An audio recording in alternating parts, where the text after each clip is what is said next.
Olá, a paz do Senhor Jesus, paz e graça para todos. E sejam bem-vindos aqui este canal, o canal da igreja Bem-vindo Espírito Santo. É isso mesmo, que o Espírito de Deus abençoe a tua vida, a tua casa, o teu lar, a tua família.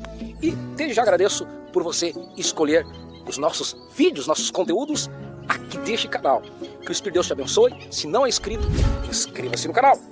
Acione o botãozinho da notificação para receber todos os nossos vídeos que nós postamos diariamente com conteúdos exclusivos cristão para toda a família, 100% evangélico, ok?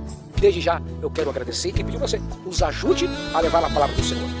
É isso mesmo, ajude o canal da Igreja Bem-vindo Espírito Santo a chegar em outros lares, em outras famílias. Mas como assim, pastor? Como é que eu posso fazer? Um ato simples, um gesto simples e fácil de fazer. Gostou? Dê o seu like, faça um comentário e compartilhe. É isso mesmo, compartilhe através do WhatsApp, Facebook, até mesmo salve na sua playlist aí do seu canal do YouTube e nos ajude a espalhar a palavra do Senhor. Ok, amados? Muito bem, muito bem. Agora você já me conheceu, sou pastor de Batista Volante. Agradeci pelo teu carinho. Então agora vamos para o vídeo? Vamos? Bora lá pro vídeo! Em uma terra distante, viveu um homem considerado perfeito e justo aos olhos de Deus. Ele tinha tudo o que um homem poderia desejar: uma família unida, riquezas incontáveis e a bênção de Deus. Vivia em paz, seguro, afastado do mal. Mas será que a fé verdadeira pode existir sem ser provada? Nas alturas celestiais, surgiu uma pergunta. Foi lançado um desafio. Será que já te honra e te respeita sem ter um motivo egoísta? Pensas que ele o faz apenas por quem tu és, sem esperar nenhuma recompensa ou benefício em troca?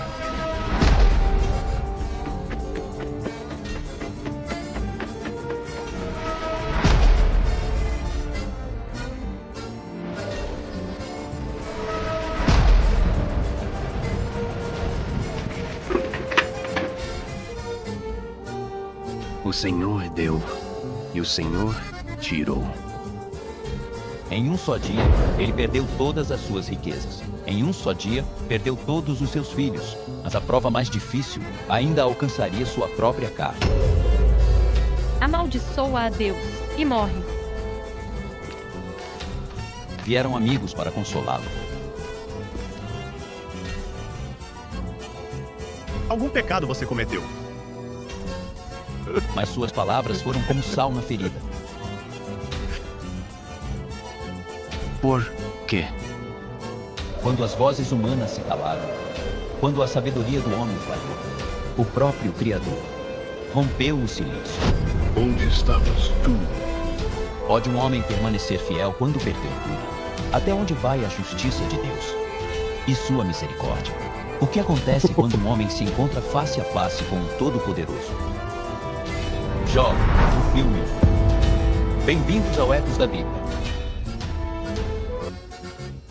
Havia um homem na terra de Uz, chamado Jó.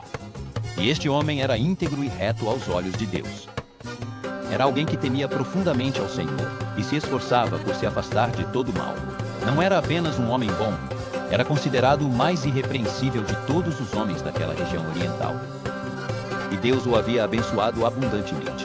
Ele tinha uma família grande e unida, 7 filhos e 3 filhas. E era um homem muito rico. Possuía 7.000 ovelhas, 3.000 camelos, 500 juntas de bois e 500 jumentas, além de muitíssimos servos, fazendo de Jó o homem mais importante e rico de todo o Oriente. Seus filhos costumavam fazer banquetes, cada um em seu dia, convidando seus irmãos e irmãs para comerem e beberem juntos. Eram dias de festa e alegria. Mas Jó, como pai piedoso, preocupava-se com o bem-estar espiritual de seus filhos. E quando os dias de banquete terminavam, Jó se levantava bem cedo e oferecia holocaustos a Deus, um para cada um de seus filhos. Talvez meus filhos tenham pecado e blasfemado contra Deus em seus corações. Mas um dia, enquanto Jó vivia sua vida justa na terra, algo aconteceu nas regiões celestiais. Os filhos de Deus vieram apresentar-se diante do Senhor, e entre eles veio também Satanás. De onde vens? De rodear a terra e de passear por ela, observando o que acontece. Acaso reparaste em meu servo Jó?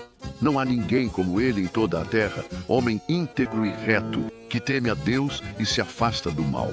Será que Jó teme a Deus sem motivo? Não é verdade que tu o cercaste de proteção? Abençoaste o trabalho de suas mãos, e seus bens aumentaram sobre a terra. Mas estende agora a tua mão e toca em tudo o que ele tem, e verás se ele não blasfema contra ti na tua própria face. Muito bem, tudo o que ele tem está em tuas mãos, mas contra ele mesmo não estendas a tua mão. E o acusador, tendo recebido permissão, saiu da presença do Senhor, pronto para executar seu plano maligno. Aconteceu certo dia, enquanto os filhos e filhas de Jó comiam e bebiam vinho alegremente na casa do irmão mais velho, que a tragédia o atingiu com uma força devastadora e uma rapidez impensável.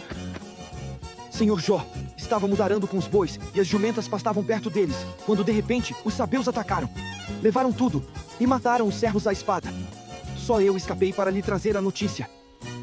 Senhor, fogo de Deus caiu do céu. Queimou as ovelhas e os pastores e os consumiu completamente. Só eu escapei para lhe trazer a notícia. Senhor Jó, os caldeus atacaram os camelos e os levaram embora, e mataram os servos ao fio da espada. Só eu escapei para lhe trazer a notícia. Senhor, todos os seus filhos estavam comendo na casa do irmão mais velho, e de repente veio um grande vento do deserto. Soprou contra a casa, ela desabou sobre os jovens, e todos morreram.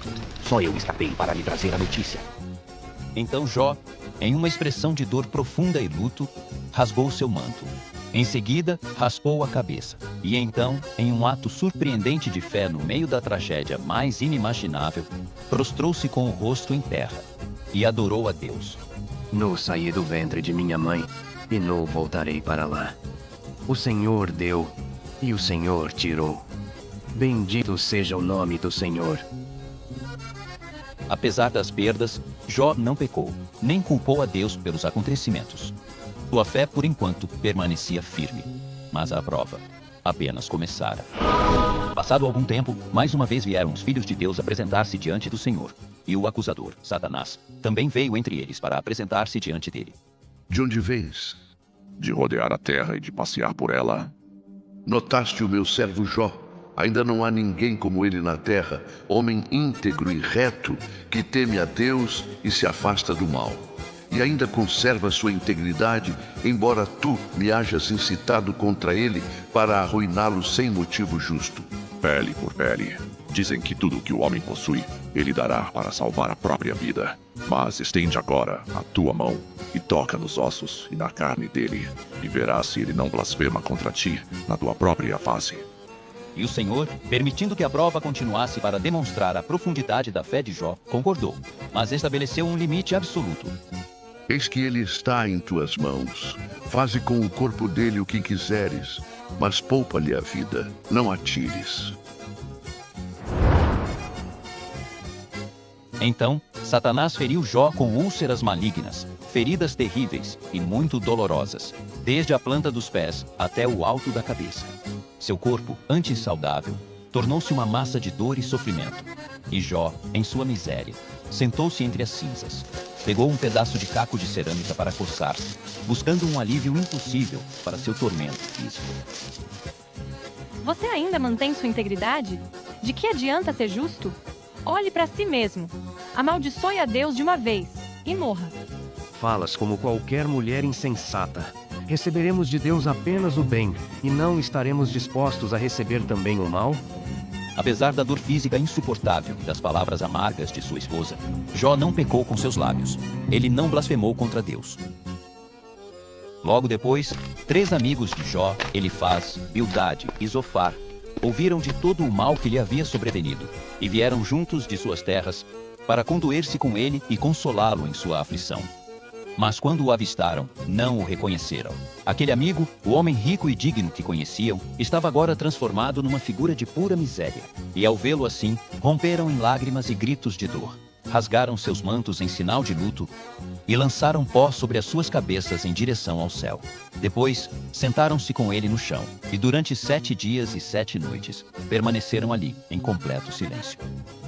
Nenhum deles lhe dirigiu uma palavra, pois viam que a dor de Jó era muito, muito grande. E naquele momento, as palavras pareciam inúteis. Respeitaram seu sofrimento com um silêncio compartilhado. mas a dor contida no coração de Jó era como uma represa prestes a romper. Finalmente, depois daquela longa semana de agonia silenciosa, Jó abriu a boca. Mas ele não o fez para amaldiçoar a Deus, como o acusador esperava. Em vez disso, amaldiçoou o dia em que havia nascido. Pereça o dia em que nasci e a noite em que se disse: um menino foi concebido. Esse dia seja escuridão. Que Deus lá do alto não se lembre dele, nem sobre ele resplandeça a luz. Por que não morri eu no ventre? Ou por que não expirei ao sair do útero? Pois agora eu estaria deitado e em paz, dormiria e então teria descanso. Porque se dá luz ao atribulado e vida aos amargurados de alma, que esperam a morte e ela não vem, e se alegram sobremaneira ao encontrar o túmulo. Meus suspiros são o meu pão de cada dia, e meus gemidos correm como as águas. Não tive paz, nem descanso, nem sossego, e ainda assim me sobreveio a aflição. Era o clamor de uma alma atormentada, um homem que havia perdido toda a esperança nesta vida e desejava nunca tê-la conhecido. As palavras de Jó, cheias de dor, mas sem culpar diretamente a Deus, romperam o silêncio e abriram caminho para que seus amigos finalmente falassem. O primeiro a responder foi Elifaz, o temanita, provavelmente o mais velho e experiente dos três. Jó, se tentarmos falar contigo, te ofenderás. Tu ensinaste a muitos, fortaleceste mãos fracas. Mas agora que o mal chegou até ti, ficas perturbado. Eu vi que os que semeiam maldade e iniquidade, isso mesmo colhem. Portanto, Jó, mesmo que não vejamos, algum pecado deve ter causado isso. Aconselho-te a buscar a Deus, a entregar tua causa a Ele. Ele faz grandes e incompreensíveis maravilhas. Se te voltares a Ele e confessares tua falta, Ele te livrará e te restaurará. Jó ouviu seu amigo, mas suas palavras, embora bem intencionadas, não trouxeram consolo, e sim mais angústia. Essas palavras me ferem ainda mais. Mostrai-me onde errei. Mas vossos argumentos não provam nada. Eu não pequei para merecer isto. Minha vida é curta e cheia de miséria. Porque Deus me pôs como alvo de seus ataques. Oh, se ao menos Deus me destruísse de uma vez. Isso seria o meu consolo. Depois de Jó, falou Bildade, o suíta. Seus argumentos baseavam-se não em experiência pessoal, mas na sabedoria tradicional, naquilo que se dizia que os antepassados haviam ensinado sobre a justiça de Deus. Até quando falarás tais palavras? Por acaso Deus perverte o direito, ou o Todo-Poderoso distorce a justiça?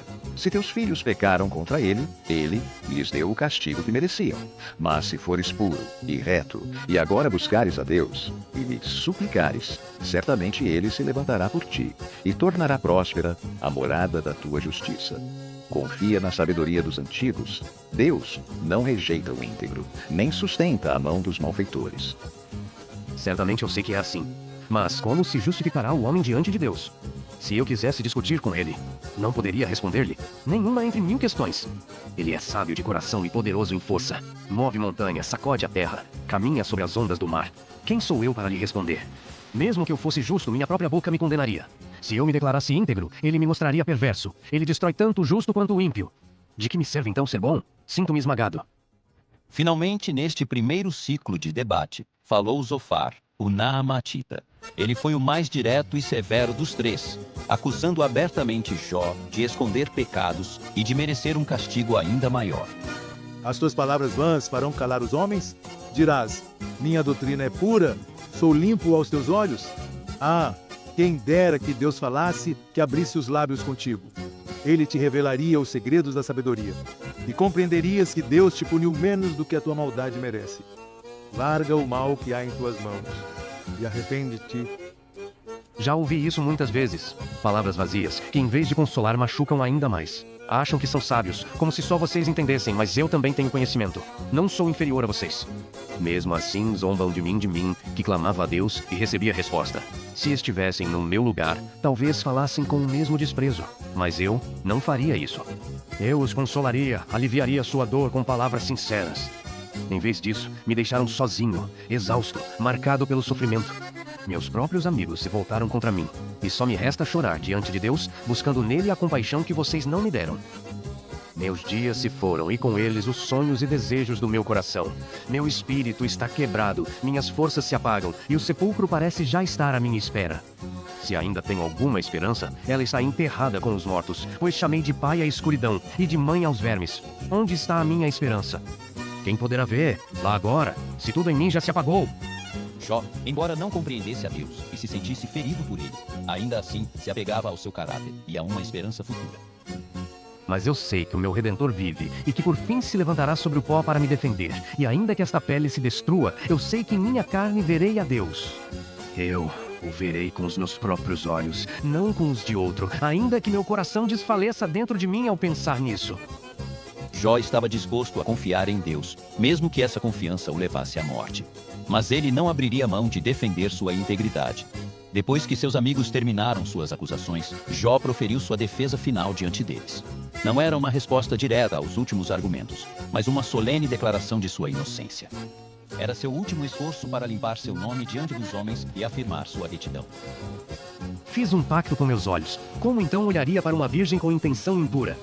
Se alguma vez andei em falsidade, ou me apressei no engano, que o próprio Deus me pese em balanças justaze, ele verá que sou íntegro. Se meu coração foi seduzido pelo que os meus olhos viam, ou se minhas mãos se mancharam de cobiça, se fui infiel ou desejei em segredo a mulher de outro, ou fiquei rondando a porta da casa dela. Se desprezei os direitos de meus servos quando reclamaram, ou se ignorei a necessidade do pobre, se fiz a viúva chorar, ou guardei o pão só para mim, sem compartilhá-lo com o órfão. Se pus minha confiança no ouro, se disse que minha segurança estava nas riquezas, se me alegrei ao ver a queda do que me odiava, então que eu seja julgado. Mas eu não fiz essas coisas, quem dera alguém me ouvisse. Aqui está minha declaração assinada, que o Todo-Poderoso me responda, que o meu acusador apresente por escrito a sua acusação. Estou pronto para enfrentar a verdade. Jó descansou seu caso diante dos homens. Defendeu sua integridade até o fim, apesar da dor e das acusações. Seus 3 amigos se calaram, sem saber o que mais dizer. Mas o silêncio que se seguiu não seria o fim da conversa. Ali estava agora um homem mais jovem, chamado Eliú, filho de Baraquel, o Buzita. Eliú havia esperado respeitosamente, sem interromper, pois os outros eram mais velhos do que ele. Mas agora, ao ver que não havia mais resposta, e ao perceber que Jó havia se justificado a si mesmo mais do que a Deus, Eliú se inflamou de indignação. Eu admito, sou jovem e vocês são mais velhos, por isso no início me contive. Tive receio de falar. Pensei, deixem os anos falar, que a experiência ensine sabedoria. Mas agora vejo que nem sempre é assim.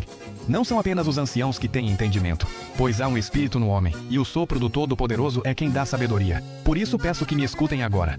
Também tenho algo a dizer. Estive em silêncio, esperando suas razões, ouvindo cada argumento, mas nenhum de vocês conseguiu refutar Jó, nem responder com clareza ao que ele disse. E tu, Jó, justificaste a ti mesmo, em vez de justificar a Deus. Por isso chegou o momento, agora eu falarei. Deus é muito maior que o homem, Jó. Por que insistes em discutir com ele? Ele não precisa prestar contas a nós sobre o que faz. Ainda assim, ele fala de muitas maneiras, embora às vezes não o compreendamos. Ele fala por meio de sonhos, de visões durante a noite, e também no meio da dor, quando alguém está prostrado na cama. Através do sofrimento, Deus pode afastar o homem do mal, livrar sua alma do sepulcro, ensiná-lo a ser humilde e corrigir seus caminhos. Essa é uma das formas como ele disciplina e salva. Longe de Deus está a injustiça, e do Todo-Poderoso a perversidade. Ele retribui a cada um segundo as suas obras. Não, certamente Deus não comete injustiças. Portanto, por favor, Jó, escuta. Para por um instante e contempla as maravilhas de Deus. Sua grandeza vai além do nosso entendimento. Enquanto Eliú continuava a falar, descrevendo a majestade de Deus manifestada na natureza, algo começou a mudar no ambiente. Contempla as maravilhas de Deus, Jó.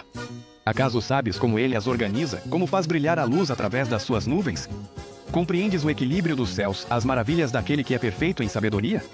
Olha as nuvens, a imensidão do firmamento. Escuta o estrondo da sua morada celestial. O trovão anuncia sua presença. Sua voz ressoa com poder.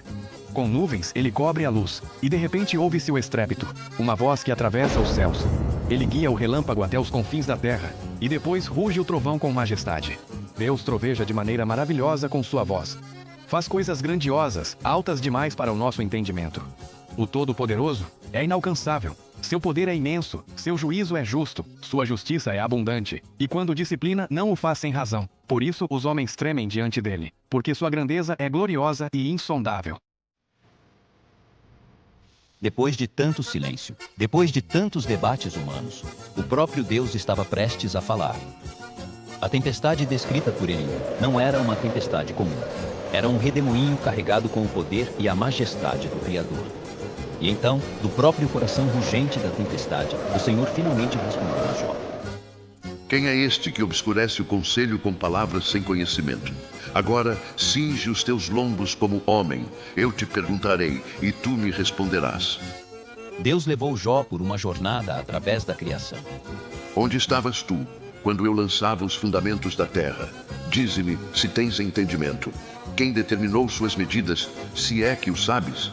Ou quem estendeu sobre ela o cordel? Quem encerrou o mar com portas, quando irrompeu do ventre? E eu lhe disse, até aqui virás, e não mais adiante, e aqui se quebrará o orgulho das tuas ondas. Deste tu ordem amanhã nos teus dias? Mostraste ao alvorecer o seu lugar? Entraste tu nos depósitos da neve, ou viste os tesouros do granizo? Podes tu atar os laços das Pleiades, ou soltar os cordéis de Órion?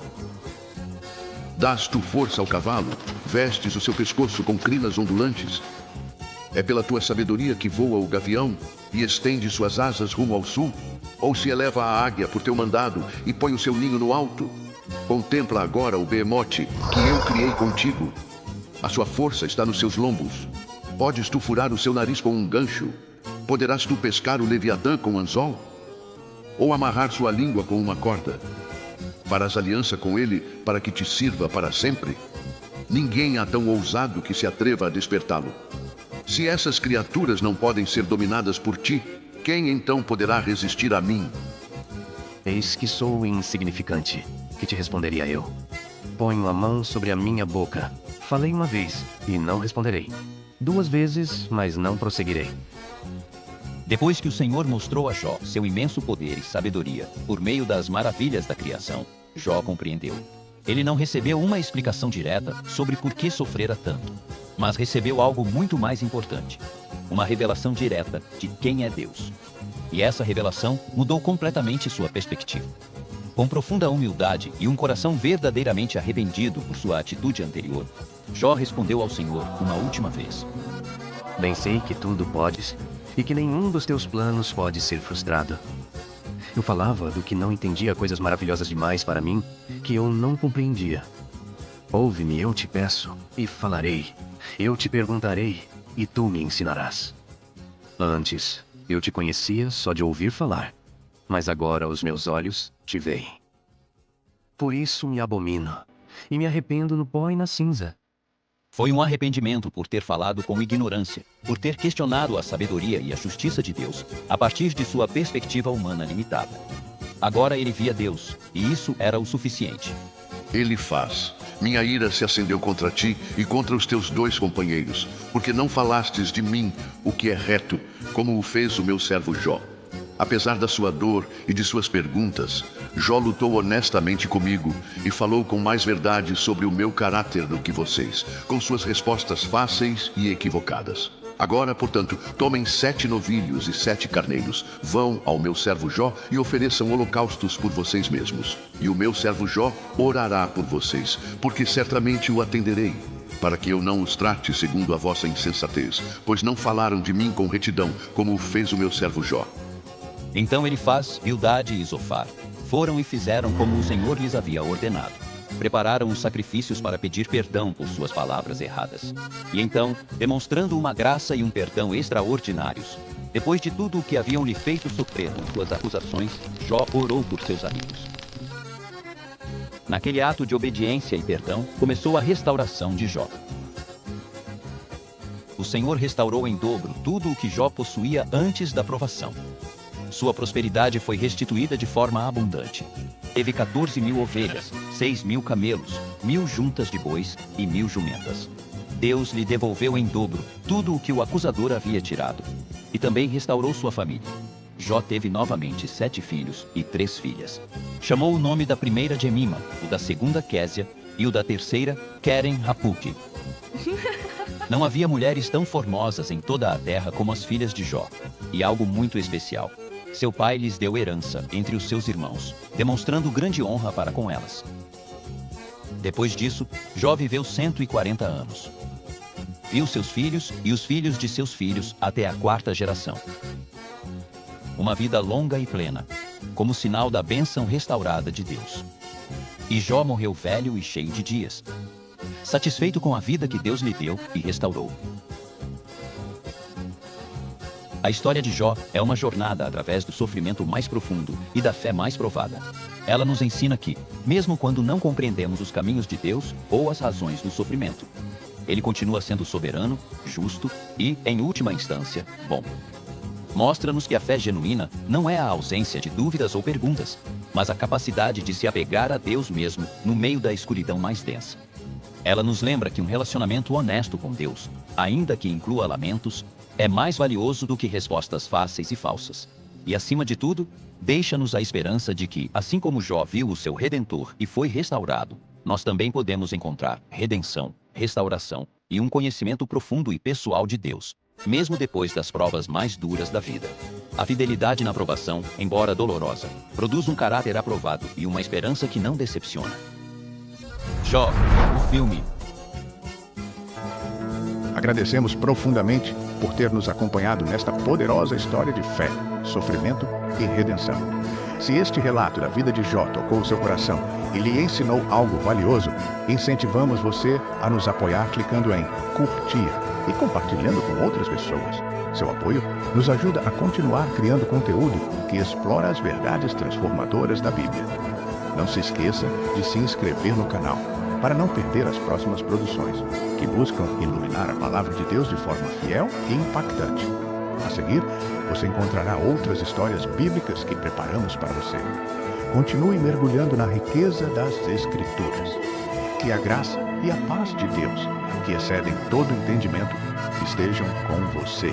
Amém.